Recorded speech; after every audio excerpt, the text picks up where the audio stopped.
On a stormy night, a mother stands at the edge of a choice that could shape a life forever.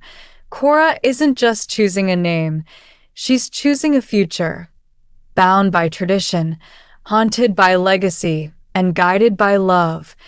This is the story of a name that became a rebellion, a cry for freedom, and a promise to never let history repeat itself. This is Naming the Future. Plot summary: Naming the Future. A mother's anxiety over naming Cora. A new mother is restless on the eve of registering her newborn son's name. Her husband, Gordon, insists on passing down his own name, a family tradition she finds oppressive and loaded with expectation. Cora's discomfort with the name Gordon is more than aesthetic. She fears the name will shape her son's destiny, binding him to a lineage of domineering men. The storm outside mirrors her internal turmoil as she contemplates the power of names to define and confine. Her daughter Maya, curious and perceptive, questions why her brother must inherit their father's name, sparking a conversation about identity, tradition, and the possibility of choosing differently. The weight of tradition, family, legacy versus individuality. Gordon's insistence on naming their son after himself is revealed as a symptom of deeper insecurities and generational pressures. Cora reflects on the men in Gordon's family who see their names as a birthright and a means of perpetuating their own image. She worries that by acquiescing, she is teaching Maya to prioritize peace over justice, and wonders if breaking the pattern could liberate her children from inherited burdens. The act of naming becomes a battleground for autonomy, love, and the hope for a different future. Breaking the pattern, a secret act of rebellion despite Gordon's demands, Cora chooses to register her son's name as Bear, inspired by Maya's suggestion. The name, soft yet strong, represents a break from tradition and an act of maternal courage.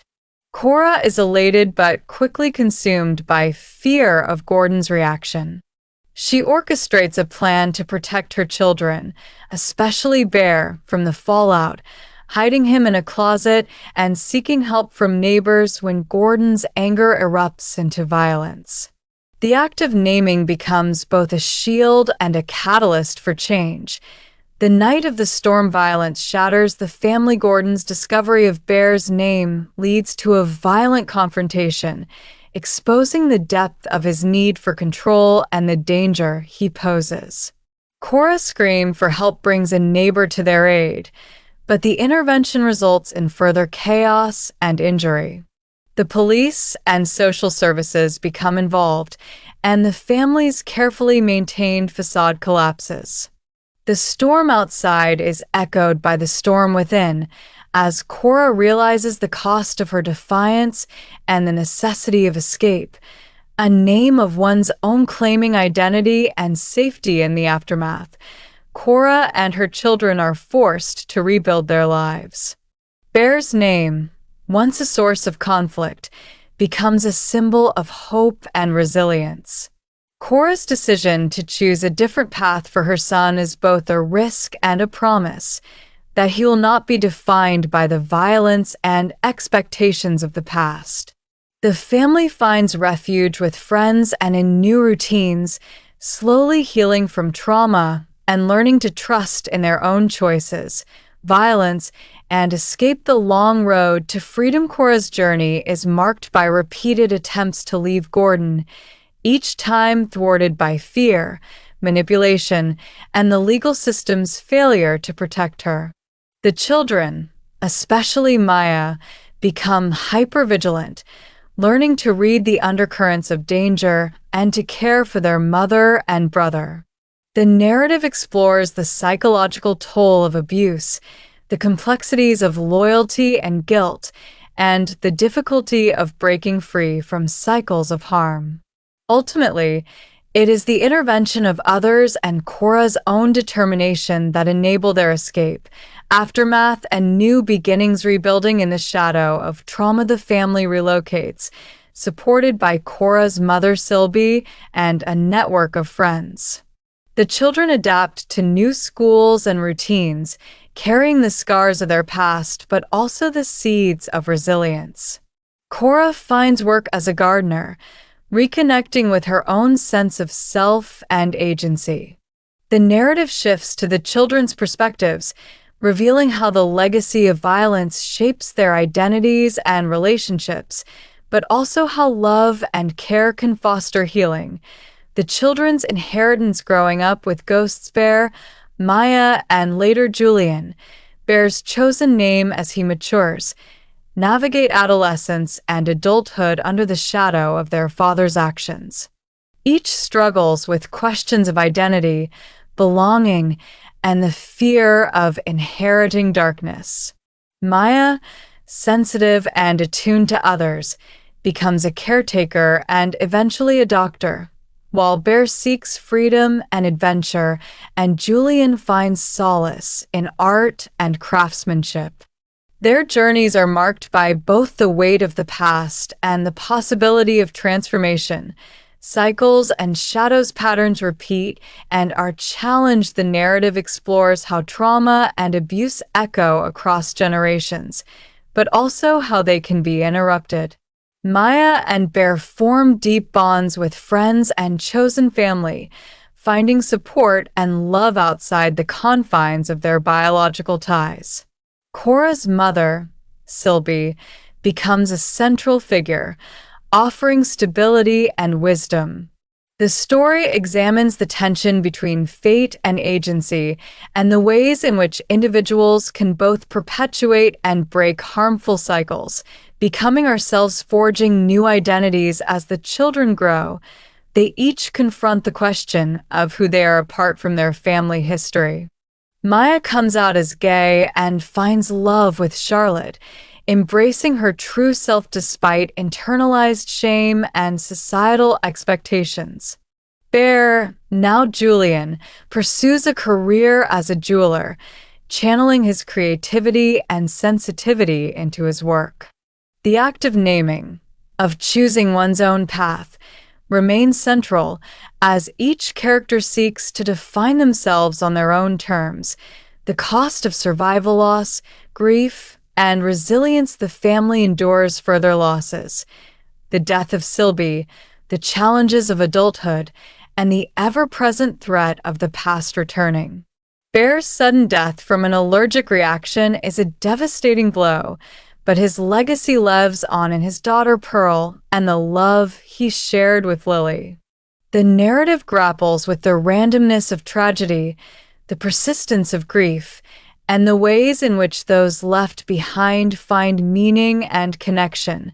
The return of the past, reckoning with history. Gordon, the father, re-emerges in the narrative, seeking redemption and reconciliation. Letters are exchanged, apologies offered, and the possibility of forgiveness is explored. The characters must decide whether to engage with the past or to let it go, weighing the risks and rewards of reopening old wounds. The story acknowledges the complexity of healing, the limits of forgiveness, and the importance of boundaries. Love, loss, and legacy. What we leave behind. The final chapters focus on the enduring impact of love and the legacies we create through our choices. Cora, now older and free, reflects on her life and the lives of her children and grandchildren. The family, though marked by pain, is also defined by resilience, creativity, and connection. The act of naming, of choosing who we are and what we value, remains a central theme, as each character finds their own way to honor the past while embracing the future. The power of forgiveness, letting go, and moving forward. Forgiveness is portrayed not as a single act, but as an ongoing process. Some characters find peace in reconciliation, while others choose to release the past without reopening contact. The narrative honors both paths, recognizing that healing is personal and nonlinear. The story ends with a sense of hope that even in the aftermath of violence and loss, it is possible to build a life of meaning, love, and self-determination.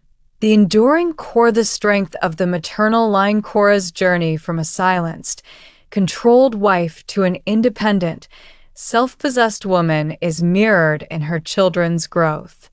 The maternal line, Cora, Maya, Pearl, emerges as a source of strength and continuity, each generation learning from and building upon the struggles of the last. The narrative celebrates the quiet heroism of survival, the courage to choose differently, and the power of love to transform even the most painful legacies. The Names We Choose identity as an act of will throughout the novel. Names are more than labels. They are declarations of intent, acts of resistance, and sources of hope. The choice to name a child Bear, to become Julian, to reclaim or reject family names, is portrayed as a radical assertion of selfhood. The story suggests that while we inherit much from our families, we also have the power to redefine ourselves and our destinies, healing across generations hope, continuity, and new beginnings. The novel concludes with scenes of healing and renewal. Pearl, Bear's daughter, growing up surrounded by love. Cora finding companionship and peace in her later years. Maya and Julian forging meaningful lives and relationships. The family story, once defined by violence and loss, becomes a testament to resilience, the possibility of change, and the enduring importance of the names we choose for ourselves and those we love.